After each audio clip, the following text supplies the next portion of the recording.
Assalamualaikum warahmatullahi wabarakatuh. Selamat pagi semuanya. Gimana kabarnya? Semoga dalam keadaan sehat walafiat ya semuanya. Masih semangat belajar nggak nih? Nah, bertemu lagi dengan Ibu di pelajaran IPA. Nah, jadi di pelajaran IPA ini kita lanjut ke bab 4. Ada yang tahu judulnya apa? Jadi di bab 4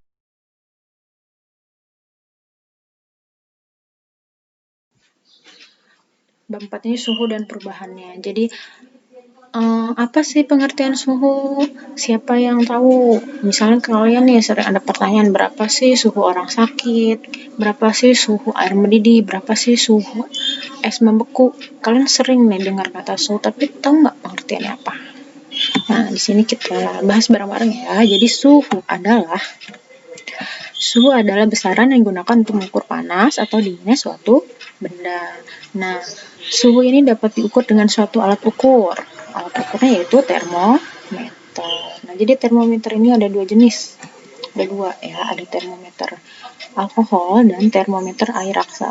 Jadi kan cara kerja termometer itu dengan cara pemuaian zat cair ya. Nah, zat cairnya itu bisa dengan alkohol atau air raksa. Nah, bedanya apa sih penggunaan alkohol atau air raksa dalam termometer? Ada bedanya nggak ya?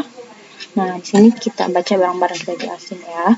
Jadi, perbedaannya penggunaan alkohol dan air raksa dalam termometer. Yang pertama, kalau alkohol itu harus diberi warna, karena warnanya bening kan ya alkohol. Biasanya diberi warna merah, biar mudah terbaca.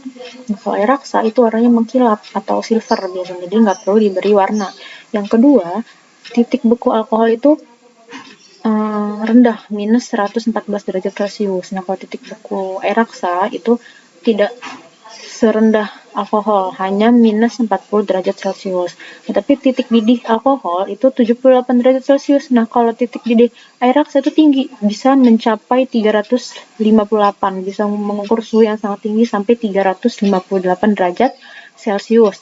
Nah, kalau alkohol, termometer alkohol itu mudah didapat, misalnya di toko-toko atau di apotik, misalnya itu mudah didapatkan. Sedangkan kalau air raksa itu sulit didapatkan. Nah, karena termometer alkohol itu mudah didapat, sehingga harganya terjangkau, murah. Nah, kalau termometer air raksa, itu karena sukar didapat, harganya jadi lebih mahal. Nah, yang terakhir, alkohol itu tidak beracun. Misalnya, si termometer ini kan dari bahan kaca ya, jatuh, misalnya pecah. Misalnya kena tangan, atau terhirup, atau tertelan bagaimana, itu nggak beracun. Nggak berbahaya maksudnya, nggak untuk tubuh.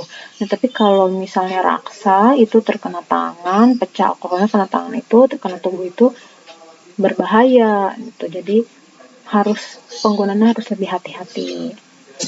Nah, kemudian ada termometer dalam kehidupan sehari-hari. Nah, ini ada berbagai macam termometer. Yang pertama yang sering digunakan pasti termometer klinis atau termometer badan. Pasti di rumah kalian banyak kayak yang punya termometer, biasanya untuk mengukur suhu badan. Kalau misalnya kita sakit, suhunya berapa sih, itu bisa diketahui dengan termometer badan. Kemudian ada termometer Dimeta, termometer Six-Bellamy, kemudian ada termometer dinding atau termometer ruangan. Nah, termometer dinding atau ruangan ini biasanya skalanya lebih rentangnya lebih jauh, dari minus berapa, minus sampai berapa ratus gitu, untuk mengukur suatu ruangan gitu. Nah, oke, materi hari ini sampai sini dulu ya. Nah, untuk tugasnya ada di Classroom. Kalian bisa buka Classroom untuk pengerjaan soal dan pengumpulan dari Classroom. Untuk pertemuan selanjutnya kita belajar skala suhu.